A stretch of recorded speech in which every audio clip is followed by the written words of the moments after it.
Welcome to टेनीट्रॉनिक्स। आज हम बनाने जा रहे हैं एक ऑटोमेटिक लैंप जो कि डे और नाइट को डिटेक्ट करके अपने रेजिस्टेंस को कम और ज़्यादा करता है।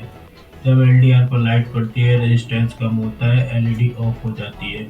जब एलडीआर पर डार्क होता है रेजिस्टेंस ज़्यादा होता है, एलईडी ऑन हो जाती है। चलो स्टार्ट करते हैं।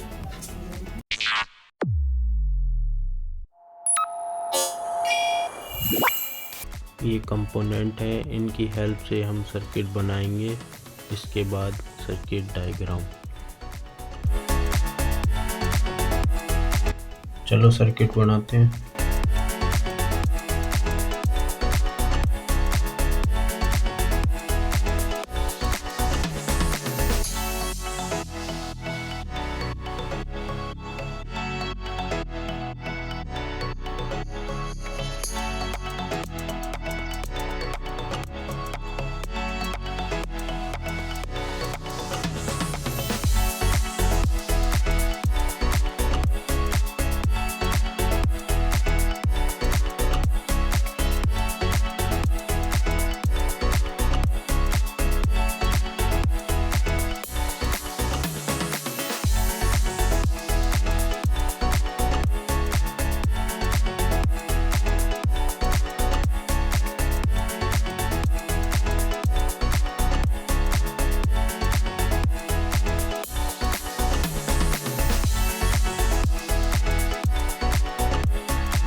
चलो टेस्ट करते हैं।